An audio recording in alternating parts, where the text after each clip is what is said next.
우리 좌우편에 계신 성도님에게 이렇게 인사하시겠습니다. 성도님은 하나님의 충성된 일꾼이십니다. 아멘. 하나님의 충성된 일꾼. 이게 제목을 잡고도 굉장히 부담스러운 제목이 아닐 수 없습니다. 어떤 말 지독히도 안 듣는 사춘기 남자애가 있었습니다.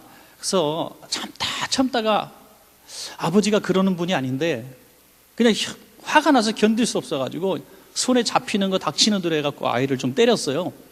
그 홧김에 좀 때리다 보니까 좀 많이 때렸습니다. 그러니까 아이가 이제 방으로 확 들어가서 문 걸어 잠그고 막 우는 거예요. 그러니까 아버지가 미안하기도 하고, 엄마는 또 당신 왜 그랬냐고, 안 하던 짓을 왜 이렇게 하냐고, 애를 이렇게 좀 말로 잘 훈계하고 해야지, 회초리 들고 때려야지, 그렇게 막 이성 잃고 때리면 어떡하냐고 막 부부싸움 또 막 하는 거예요. 늦지막히 밥 먹으라고 이제 아버지가 미안하니까 녹화하면서 밥 먹어라 그랬더니 안 먹어요 그러는 거예요. 그래서 또 몇 번 사정해갖고 밥 먹으러 다 데리고 나오니까 억지로 나왔어요. 또 아빠가 믿음 좋은 집사님이다 보니까 얘야 오늘은 네가 기도하면 돼. 아빠가 용돈을 많이 줄게 그랬어요. 그러니까 아이가 기도를 합니다.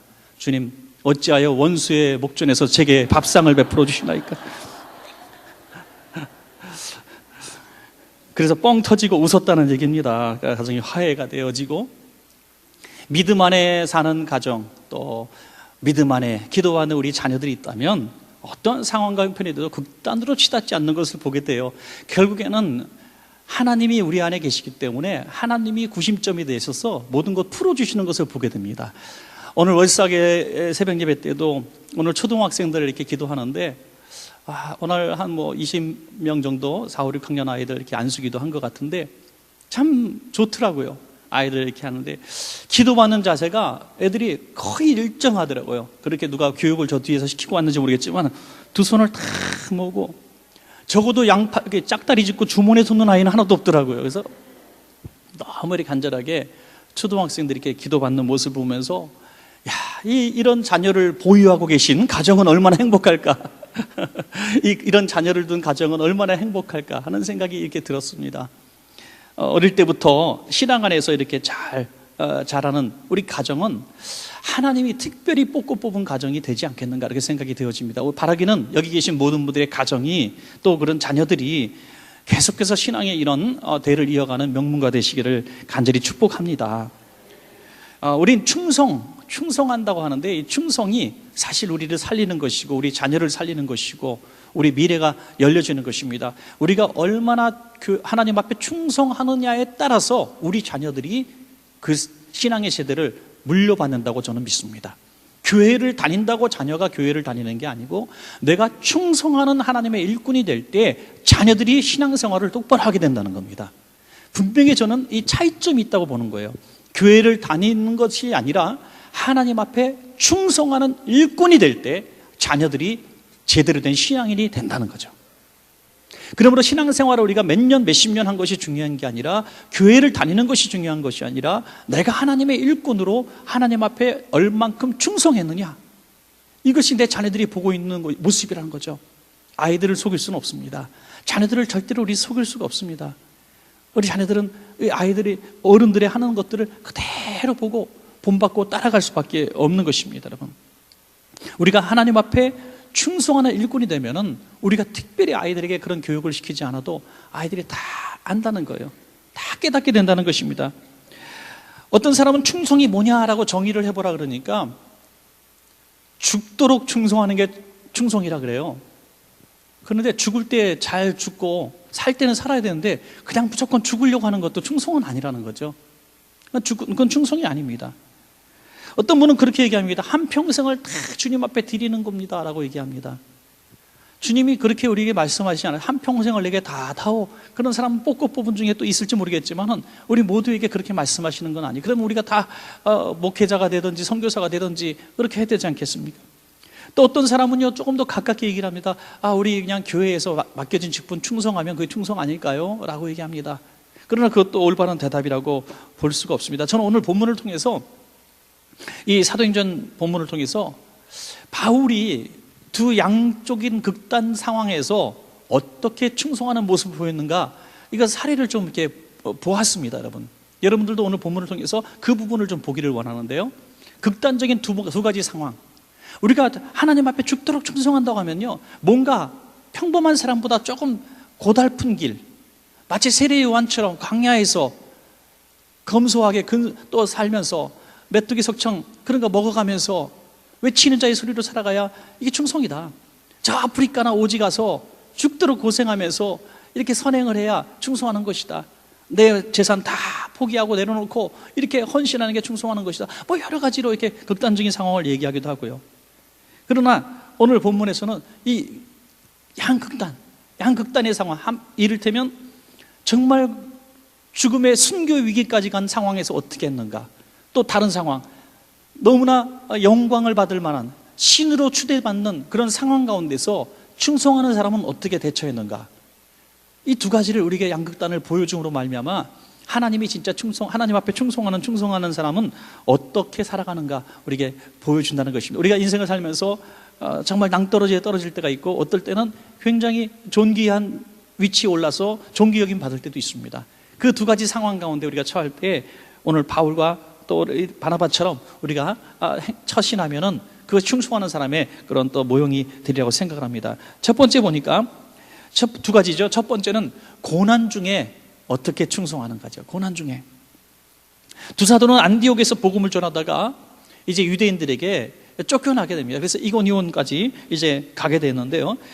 14장 1절에 보니까 허다한 무리가 믿더라 그랬어요. 허다한 무리, 어마어마하게 많은 무리들이 이 바울의 메시지를 듣고 복음을 받아들였습니다. 그런데 바로 2절에 보니까 그들만 있는 것이 아니라 순종하지 않는 유대인들도 역시 그들 가운데 있었다 하는 것이죠. 항상 충성한다고 열심히 하나님 앞에 목숨 걸고 헌신한다고 열매가 있는 게 아니에요. 열매가 아주 있는가 하면은 여전히 정말 복음이 먹히지 않는 그런 완악하고 강팍한 사람이 있는 거예요. 어떤 선교사님이 이를테면 이렇게 한다는 거예요. 복음을 전하기 위해서 어느 지역에 들어가서 10년 동안 죽도록 복음을 전했는데 하나도 열매가 없는 거예요. 하나도 열매가 없는데 너무너무 속이 상해서 막 가슴을 치고 울면서 이렇게 했는데 하나님께서 정말 뜻밖의, 자기가 복음을 그렇게 전하기 위해서 몸부림쳤던 사람이 아닌 전혀 상관없는 사람이 그를 보고 예수님을 영접하는 역사가 일어나는 것을 보여주시는 거죠. 그래서 굉장히 크게 깨달았다는 거예요. 아, 복음은 내가 증거하는 것이 아니라 하나님이 일하시는 것이구나 하는 것들을 깨달았다. 그 다음부터는 이 영혼에 대한 구원, 전도의 수에 대한 자유로움이 생겼다는 거예요.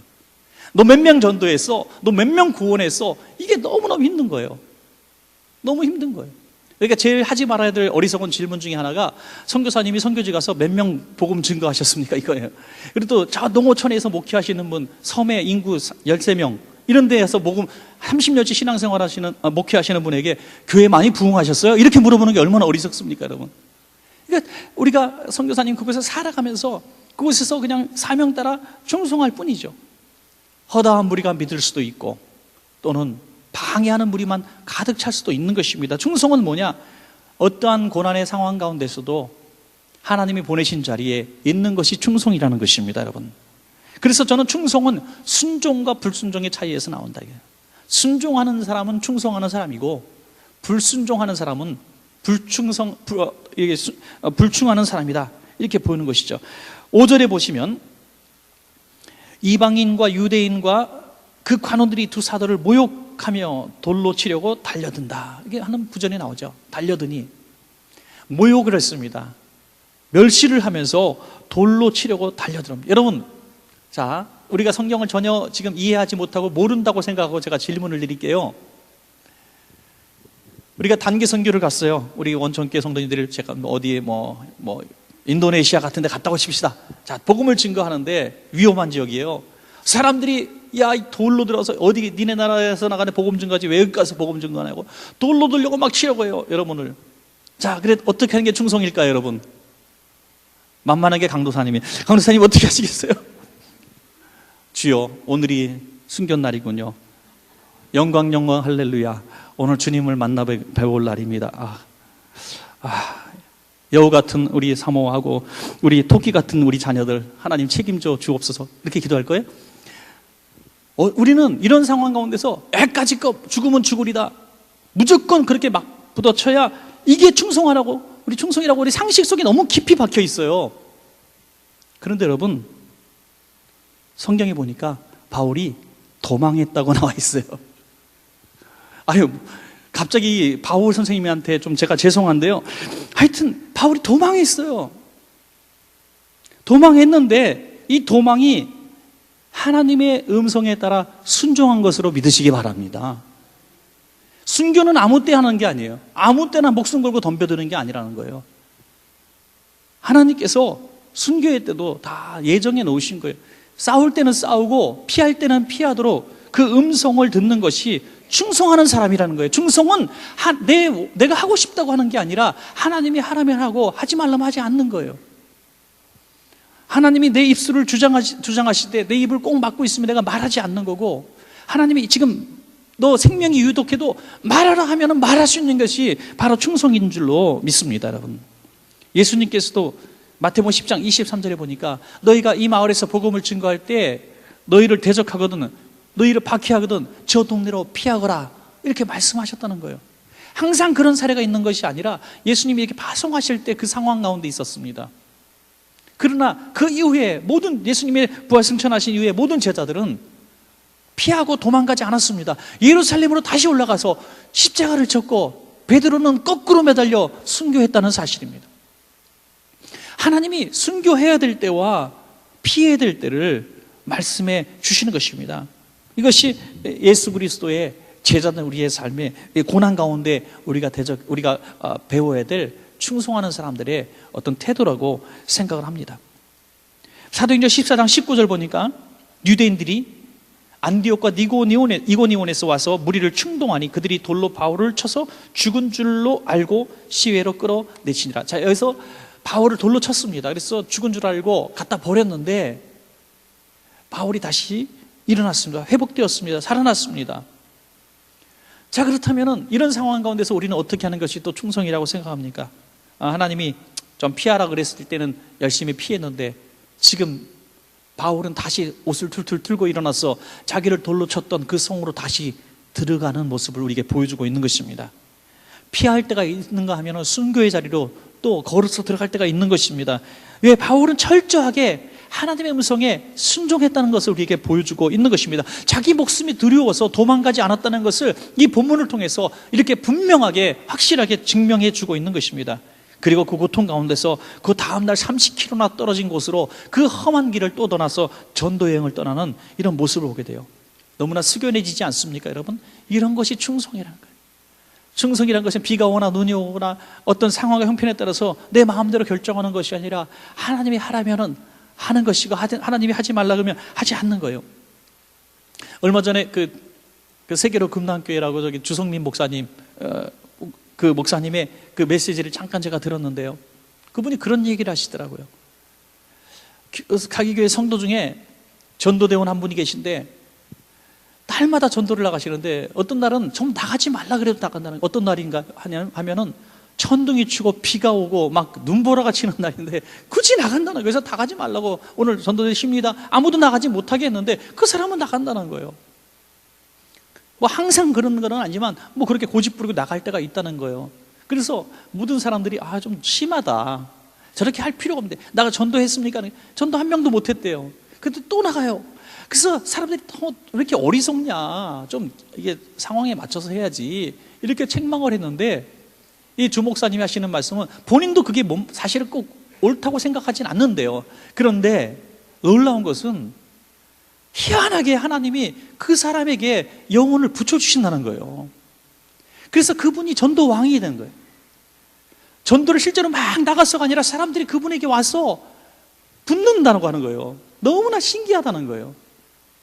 그래서 본인은 이렇게 결론을 내렸답니다. 그분이 직접 전도해서 오는 게 아니라 하나님 붙여주시는 것을 보면서 자기는 이렇게 결론을 내린 거예요. 하나님께서 눈이 오나 비가 오나 전도 나가려고 하는 그 마음을 보시고 하나님이 사람을 붙여주신 것이다. 다시 말해서 그 영혼을 얼마나 사랑하느냐에 따라서 하나님이 그 사랑하는 자에게 영혼을 붙여주시는 것을 본인은 보았다는 거예요. 여러분, 우리가 신앙생활에 성공하고 우리가 어떤 세상 삶의 비전에 성공하기 위해서 우리가 정말 인간적으로 굉장한 지혜와 빽과 그런 권력으로, 능력으로 이 문제를 해결하려고 하면은 풀리지 않을 때가 참 많습니다. 하나님은 우리가 단순하고 우직하고 충성스럽게 하나님을 감동시킬 수 있다면 하나님께서 그 일을 이루어 주실 것입니다. 여러분, 우리의 지혜와 우리의 생각보다 더 뛰어나신 하나님께서 우리 삶을 책임져 주시고, 우리는 주님의 일을 하는 모양만 보이고 충성하는 흉내만 내면 하나님이 그의 나라와 의를 구하는 자에게 주시겠다고 하는 모든 것들을 우리에게 주신다는 것입니다.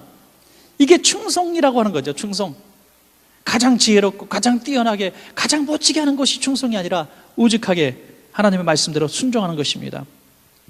대만의 황성교사님이란 분은 이제 그 갑상선 암에 걸려가지고 큰 수술을 받는데, 양쪽 갑상선을 다 떼어내는 수술을 받는데 이게 마지막일 것 같은 생각이 들더라는 거예요. 너무 속이 상해가지고 이게 마지막이라면 죽는 순간에도 복음을 전해야하면서 의사와 간호사에게 복음을 증거하다가 수술을 받는 거예요. 그러면서 팔에다가 야소 A라고 한문을 써도 야소 A, 그 팔에 링게로 딱 꽂는 자리에다가 간호사가 볼 수밖에 없고 자꾸 확인할 수밖에 없는 부분에, 그게 뭡니까? 예수님은 당신을 사랑하십니다. 이제 병원에서 다시는 나올 것 같지 않은 자기의 이런 끔찍한 수술을 받으러 가면서도 그 마지막 자기를 수술하고 치료하는 그 간호사와 의사 선생님들이 이걸 보고 예수를 믿게 하고 싶어서 그 수술 받고 가는 그 끔찍하고 두려운 길을 들어가면서도 그 예수 그리스도를 증거하는 그런 모습을 바라봅니다. 여러분, 얼마나 귀한 모습입니까?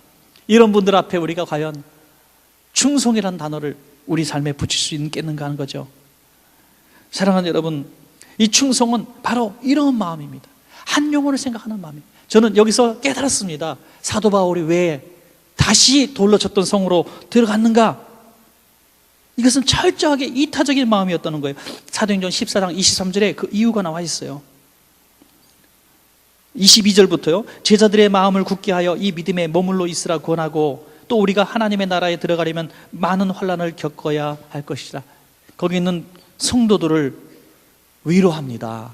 너희가 믿음에 굳게 서라, 이 말을 하려고 들어간 거예요. 그리고 23절에 각 교회에서 장로들을 택하여 금식 기도하며 그들이 믿는 주께 그들을 위탁하고, 교회를 든든히 세우고 일꾼을 세워놓고 죽어도 죽겠다는 겁니다. 여러분, 그러니까 이 바울은 사명 때문에 움직인 거예요.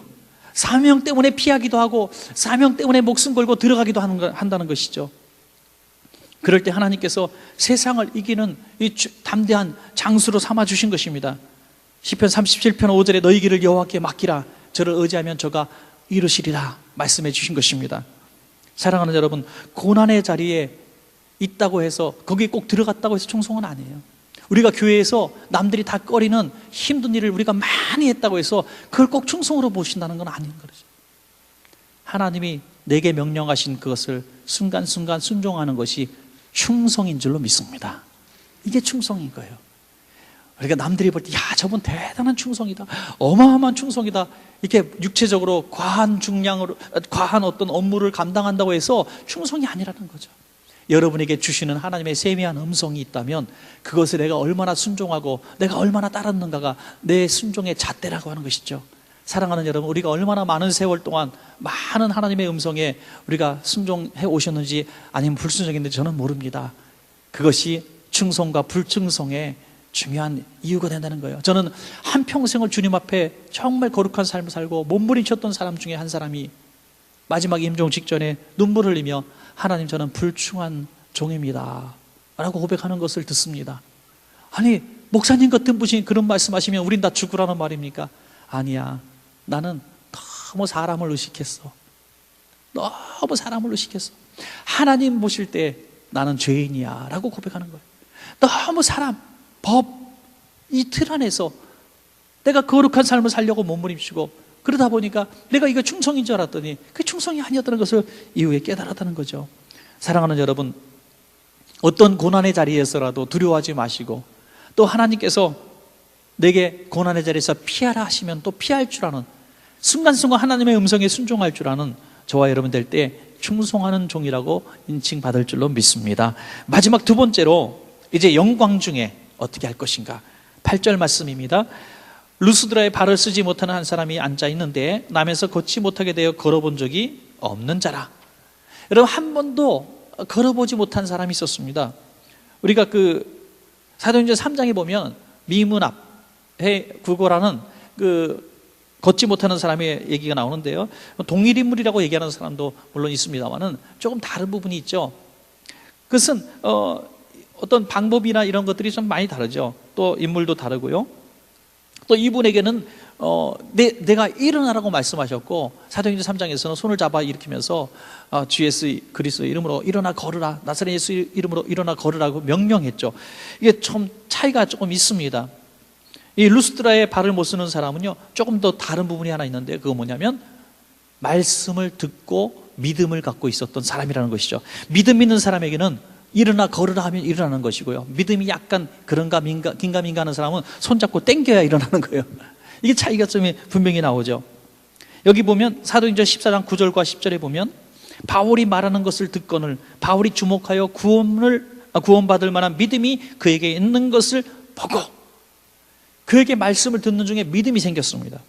그래서 믿음이 딱 있는 것을 확인한 다음에 말씀하십니다. 큰 소리로 이르되 내 발로 바로 일어서라 하니 그 사람이 일어나 걷는지라. 아멘. 이런 말씀을 들으면 믿음이 생기고, 믿음이 생기면 역사가 일어나는 것입니다.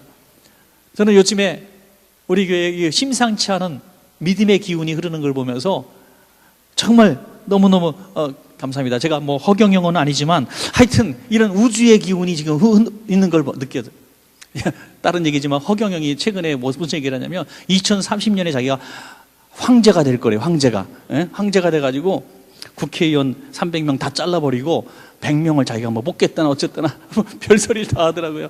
여러분, 그런 기운은 아닙니다만은 요즘에 우리가 그 부흥회 이후에 우리가 기도하는 분들의 그런 기도 소리가 조금씩 달라지고 있고요. 또 거기다가 60일 작정 특별 기도회를 하면서 많은 성도들의 기도 제목들, 또 기도하는 모습이 너무너무 달라지고 있고, 또 월삭 새벽 예배 이렇게 할 때 정말 500명에 육박하는 이 성도들이, 우리 성도들이 새벽 예배에 나온 적이 없거든요. 500명씩 이렇게 나오고 있다는 건 뭔가 하나님이 지금 우리 가운데 역사하고 있는 것입니다. 여러분, 뭔가 지금 좋은 거예요. 그러니까 여러분, 이런 드라마나 이런 데 보면 그런 얘기 하잖아요.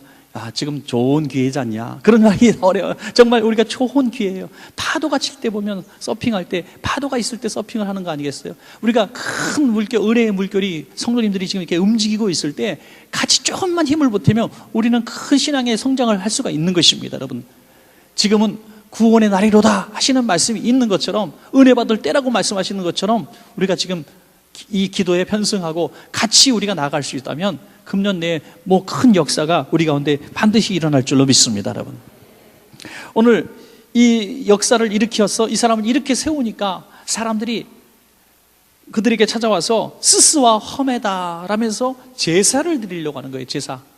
스스와 험해라고 하는 것은 루스드라의 신화에 나오는 사람들이죠. 신들입니다. 이 스스와 험해라는 신이 이 루스드라에 왔었는데, 루스드라 사람들이 신인 줄 알아보지 못하고 박대를 했대요. 그랬더니 스스와 험해가 화딱지가 나가지고 이 루스드라를 다 멸망시켜 버렸답니다.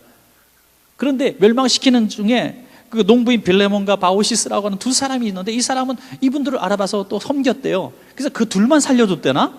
그래가지고 그 두 사람이 자기 집을 제단을 삼고 이 두 신을 섬기는 제단을 삼았다. 이게 뭐 전통적으로 내려오는 어떤 신화예요. 그러니까 이 사람들, 루스드라 사람들은 항상 우리 조상들이 스스와 험해를 알아보지 못하고 잘 섬기지 못해서 우리 조상들이 큰 고통을 당했다. 그러니까 이제 스스와 험해가 다시 우리 마을을 찾아올 때 우리는 눈을 크게 뜨고 그분들을 잘 영접하면 우리가 복을 받을 것이다.